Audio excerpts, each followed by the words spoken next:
Yo, what's up mga kaibigan? Nandito na tayo magkwentuhan. Tila ba gumawa ng isang himala ang Warriors na walang Steph Curry, Draymond Green, Jimmy Butler, Al Horford, DeAnthony Melton at Seth Curry. Tinalo nga nitong Cleveland Cavaliers sa score na 99-94.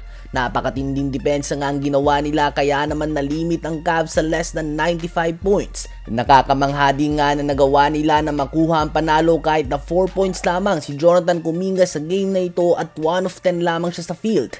Kahit nagkalat si Kuminga ay nagpakita ito ng frustration na binangku siya ni Steve Kerr sa crunch time to the point na si Draymond Green na mismo nagpapakalma dito. Tila ba gusto pa nga ni Kuminga na mag 1 of 11 sa field.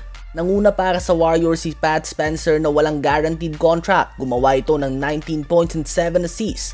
14 points din si Guy Santos, 13.7 rebounds si Buddy Hield at 12 points, 9 rebounds naman si Quinton Post. Sa Cavs naman ay nagtala pa din nga ng 29 points si Donovan Mitchell subalit hindi nga yan naging sapat.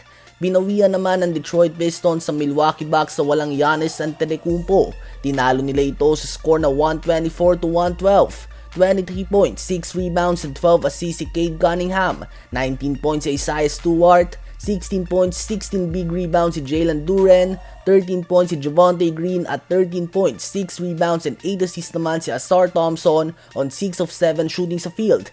Ang Pistons ay hawak pa din nga ang best record sa East na 19 wins and only 5 losses, habang ang Bucks naman ay babagsak na nga sa 10 wins and 15 losses. Another big game mula kay Jalen Johnson sa panalo ng Atlanta Hawks laban sa Washington Wizards sa score na 131-116. Nagtala ito ng stats sa 30 points, 12 rebounds and 12 assists triple-double.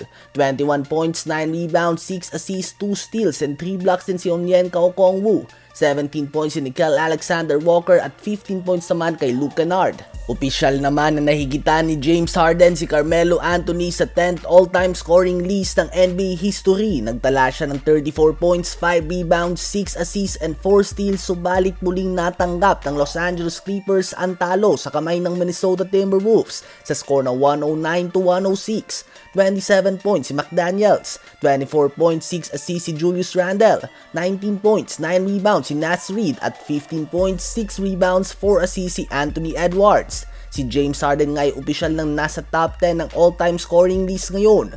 Matapos na magtala naman ng 2 points kahapon laban sa OKC Thunder, bumawi nga si Anthony Davis at nagtala ng 29 points, 8 rebounds on 14 of 19 shooting sa field at nanguna nga yan sa panalo ng Dallas Mavericks laban sa Houston Rockets. 122-109 ang score, 19 points, 5 rebounds si Cooper Flagg, 20 points si Brandon Williams at 15 points si Najee Marshall, habang nasayang naman ang 27 points ni Kevin Durant.